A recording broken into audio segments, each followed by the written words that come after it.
Now hear this, East St. Louis, Illinois. Now hear this.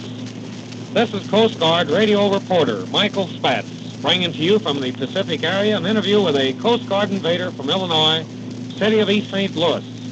Right now we are underway aboard a Coast Guard manned escort vessel which has weathered 6 major invasions. Standing beside the portable recording unit set up near the forward guns on this fighting ship is Coast Guardsman Seaman First Class Elmer-J. Blaze. Al, what is your home address in East St. Louis? 6016 North Park Drive. Do your folks live at the same address, Al? Yes, Mike, and my father's and mother's names are Stephen and Julia Blaze. And boy, would I like to be with them now. Suppose you tell us, Al, a little about the Coast Guard, where and when you enlisted and so forth. Well, I enlisted at St. Louis, Missouri on November 22nd, 1942. I had preliminary training at the Coast Guard station at Grafton, Illinois. And after a couple other Coast Guard bases, I became a member of this ship. I've served aboard her ever since.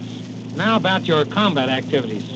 What are some of the operations that you and this ship have participated in? Well, our ship does mostly convoy work and anti-submarine patrol. We escorted Allied ships of men and equipment to Atape, Hollandia, Watke, Bayak, and Sanzapor, and without the loss of a single ship. Yes, and we were right there in the thick of things during the landings on Leyte in the Philippines. During such operations, Al, what are your duties as a seaman out here on the world's mightiest ocean? When not on alert or at my battle station as first loader on one of the ship's main batteries, I stand sea watches, and believe me, this keeps me plenty busy. Your Coast Guard man ship is certainly active in the operations out here, Al. I understand that this fighting escort has carried you and her coveted crew over 67,000 miles in less than a year. Yes, Mike, and we've been pretty lucky all the way. No casualties, no damage to the ship by the enemy. We even had 4 appendicitis operations aboard. The boys are healthier than ever and still talking about their operations. But we did have a couple of close calls at the Philippines. Suppose you tell us about one of these. It was D+7 at sunset. A squadron of Jap torpedo planes and dive bombers came in to blast our convoy. There was a warm welcome of hot lead waiting for them, and our sister ship knocked out the first Jap Betty and nothing flat.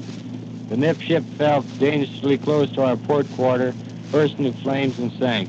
The rest of the Japs ran for cover after dropping 4 torpedoes. Was there any damage? No, but we all got a pretty good scare. You see, the enemy was coming at us under the cover of the setting sun. We couldn't see them at all, but we knew that they were closing in for the kill. Boy, it's tough fighting an enemy you can't see. Right you are, Al. Now, instead of asking you about the time your ship eluded the Jap bomb, which you thought might have had your name on it, and how your ship shelled Rocky Island, let's talk about your hometown, East St. Louis, Illinois. If you were home right at this moment, what is the first thing that you would do? I've been overseas for 12 months, Mike, so that's a hard question. First, I'd want to see my folks, get some of my mom's home cooking. Then I'd visit all the old places in East St. Louis that I've missed so much, sort of relive old times. And after the war is won, what are your plans? Well, before I joined the Coast Guard, I worked for the iron workers. I haven't made up my mind what I'll do when I go back home, except that I want to get a good job, settle down, and live a happy, normal life again. Yes, all of us are anticipating the return to our homes after the war. And you men of the Coast Guard are really in there pitching to make this possible. Friends, you just heard from Coast Guardsman Elmer-J. Blaze of East St. Louis, Illinois, aboard a fighting Coast Guard manned escort vessel somewhere in the Pacific. This is Coast Guard combat radio reporter Michael Spatz, reminding you citizens of East St. Louis, Illinois, don't write tomorrow, write today to that man or woman in the armed forces. Then, write tomorrow too.